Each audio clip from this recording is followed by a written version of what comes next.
Free heat, free heat, free heat. One of us. I mean, free heat. Minus a small cost for diesel.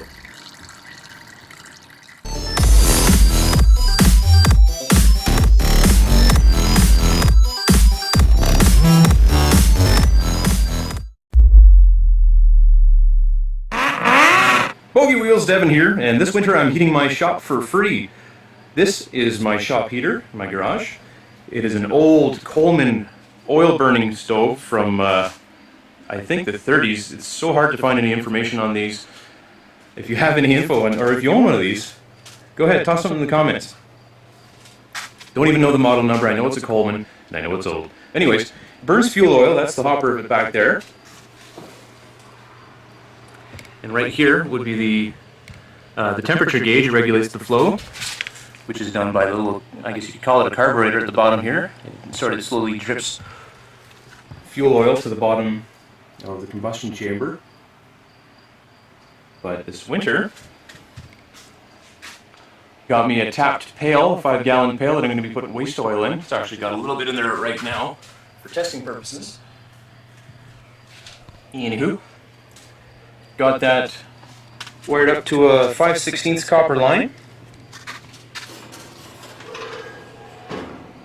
Copper line is tapped into the top of the combustion chamber and it drips all the way down to the bottom. And I've already tested it out and it works great. It's going to give me a lot of really awesome free heat this winter. Now, I gotta toss the air quotes in there for free because if I don't mention this, I'm sure someone in the comments will. You got to start it with diesel or fuel oil. I keep calling it diesel, whatever you want to call it. It's the same thing. You got to start it the way that this was meant to be started because waste oil just won't light up as easily. And once you get enough temperature going on into the combustion chamber and you got a good draw coming up to the pipe, then I can turn the diesel off and slowly start adding waste oil into it, and then I can meter it out using the tap and the ball valve in there. And then the waste oil takes over and it's free burning from there.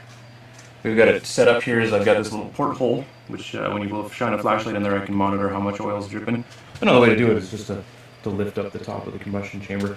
Now I'm going to show you how I'm filtering my waste oil, because a lot of times you'll have waste oil sitting around and it'll start getting sludgy, or if it's in an open top container, leaves or dead bugs or something will end up in there.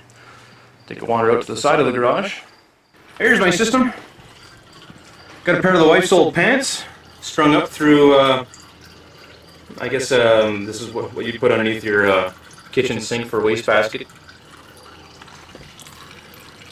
Got a cat litter box screwed into the wall there with just a little spigot tapped into it. That's just a piece I got from my air tools. Dripping into a pail. And the jeans, denim has such a fine mesh to it, or denim has such a tight material, I guess, that it filters it down, from what I've read, between 5 and 10 microns, which is really significant, considering fuel filters do about 10 microns at the best in most cases. So, you end up dumping about half a pant leg worth of oil in there and just letting it sit for a while. And it collects in here and it exits in a controlled manner into the pail. And this is working great. It's going at a pretty decent rate, not too fast that I know it's not getting filtered too well, but it's coming out flowing free. And I don't need my oil to be clear or clean per se. I just need it to be without sludge or debris or anything. I need it to be filtered down to a fine quality, just for the sake of not gumming up my little 5/16 copper lines. Doesn't need to be clean per se. This has to flow well. And to be honest, no matter how much I filter it and through what, I'm not going to get it to that clear caramelly golden color that oil starts off as. You can't do that without using a good centrifuge and then putting it through a distillery. But this is as good as I need it to be for my setup here. So if you're ever thinking of running waste oil through any open flame burner you've got, this easy little setup, if your wife doesn't mind you kind of commandeering some of her jeans, works fine. It's been working great for me so far. And this is only about half an hour's worth of pouring in this. What are we at here? Maybe we can see through the bucket. 1/5 of the way? Yeah, okay, well that's not too bad at all. I mean, I've got all day. Probably a little slower in the wintertime. Oh, let's try to get some light on here. You can see it just sort of seeping through the pores of the pant leg and collecting at whatever the lowest spot happens to be and just dripping down. Really impressed at how this is working. It's so easy to do it with denim jeans too. You just tie off the pant leg and then voila, that's it. That's your bag filter. So I'll be dealing with cleaning this out later on at some time. I don't know what I'm going to do exactly yet. If I'm just going to turn it inside out and pressure wash it and maybe soak it in some Simple Green or some sort of degreaser.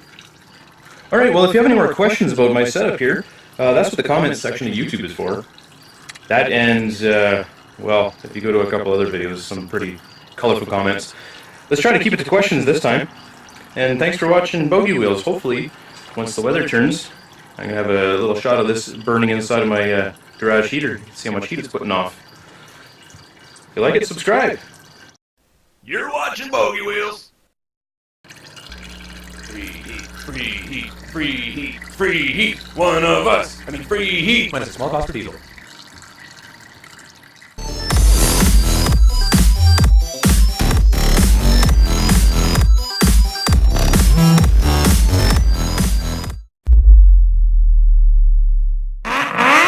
Bogey Wheels, Devin here, and this winter I'm heating my shop for free. This is my shop heater, my garage.